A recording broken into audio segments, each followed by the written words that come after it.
Hello, ako nga pala si Michael Christian Iberbiag, 22 anyos at kasalukuyang nasa ikatlong taon ng aking kolehiyo.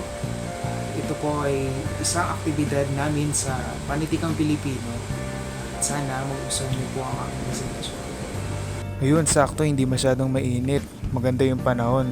Magandang lumabas para bumili ng pampalamig.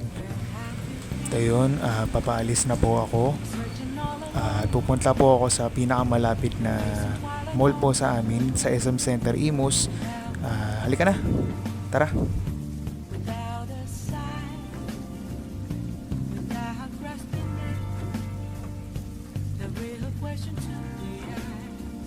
So ayun, magkukwento lang ako habang nagdadrive ako. Siyempre, hindi ako nagsasalita niyan habang nasa kalsada ako at nagdadrive naman ako na responsable. So ayun, ginawa namin tong aktibidad na ito para maging compliance namin sa pinal na aktibidad para sa Filipino 004 o Panitikang Pilipino namin ngayong third year, second semester. Ayun, nakasakto ako. Ang ganda ng tanawin dito sa katabing subdivision lang namin.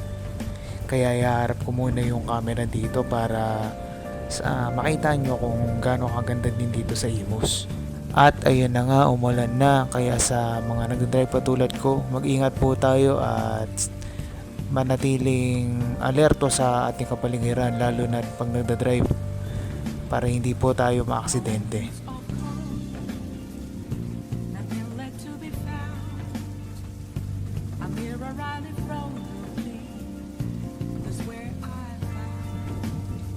Ayan po, andito na tayo sa SM Center, kaya magpapark na po ako at see you there.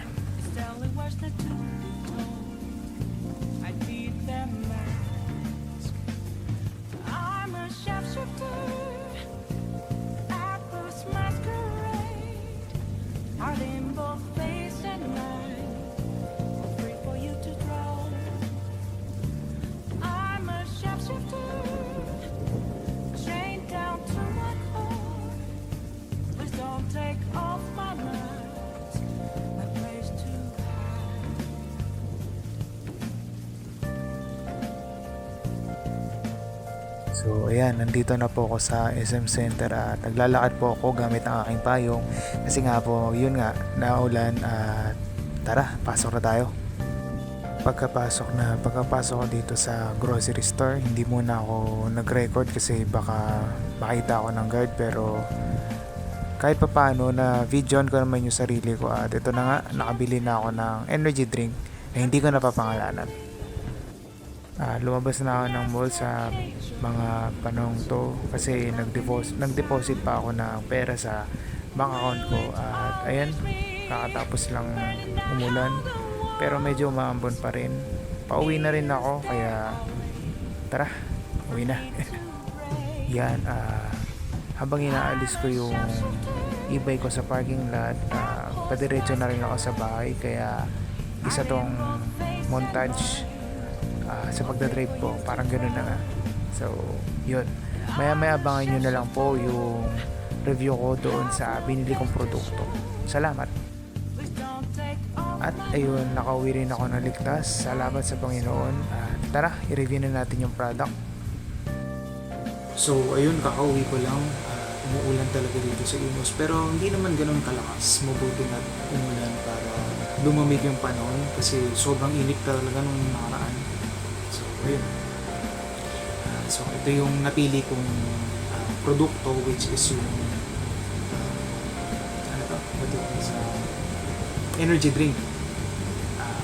I-review ko o sasabihin ko kung ano yung benepisyo nito sa buong sangkatauhan at yung masamang epekto nito sa mga tao. Yun, alam naman natin ang energy drink ay isa sa mga iniinom ng mga tao kapag sila ay pagod o kaya gustong gising muna kapag may ginagawa silang trabaho o mga gawain para sa panghabang hanap buhay nila. So, kadalasan tong iniinom ng mga construction worker o kaya mga tricycle driver para ah, tuloy-tuloy lang yung pagtatrabaho nila sa pang-araw-araw at matustusan yung pamilya nila. So, isa yun sa mga magandang epekto nito sa sangkatauhan o sa mga taong kagaya nila para hindi sila agad-agad mapagod, tsaka mabigyan sila ng lakas para magtrabaho. So, ang masamang dulot naman nito ay syempre yun nga, may mga ingredients to na nakapagka kinonsumo ng mga tao is nakakabigay ng delikadong epekto sa katawan ng bawat Pilipino. So, ayun, nag-research ako patungkol sa energy drink at sabi po ni Google, ang pag-inom ng energy drink o iba pang brand nito ay ilang posibleng masamang epekto sa kalusugan, lalo na kung ito ay iniinom ng madalas at sobra-sobra. So, narito ang ilan sa mga epekto nito o yung mga ingredients na nakakasama sa katawan ng tao kapag maraming ini-intake natin. So, number 1, mataas na caffeine content. Maaaring magdulot ito ng palpitations o pagkabahala, hindi maayos sa pagtulog at pagtaas ng presyon ng dugo. Pangalawa, mataas ito sa asukal. Ang sobrang asukal ay maaaring magdulot ng pagtaas ng timbang, type 2 diabetes at problema sa ngipin gaya ng cavities.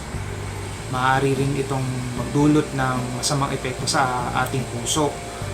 May mga pag-aaral na nagsasabing ang sobrang energy drinks ay maaaring magdulot ng irregular na tibok ng puso o iba pang komplikasyon sa cardiovascular system ng mga tao. Pwede din itong kaadikan ng mga umiinom nito dahil sa caffeine at sugar content nga nito, posibleng masanay ang isang taong umiinom nito na hanap-hanapin ito na maaaring humantong sa dependency kung saan kapag hindi sila umiinom, feeling nila hindi na sila parang makakapagtrabaho ng maayos o ayaw na nilang minsan gumalaw, ganun. Ayun, ilan lamang yun sa mga epekto ng energy drink sa katawan ng tao. Pero, syempre yun, ang overall take ko dito sa vlog na to is let people enjoy things na lang siguro. Pero, syempre, hinay-hinay na lang sa pag-inom ng mga energy drinks gaya nga nito. At maging responsable sa pang-araw-araw nating ginagawa sa buhay. Yun nga lang po, sana marami kayong natutunan at na-enjoy nyo yung panood nitong mini vlog ko. Salamat sa panonood. Thank you!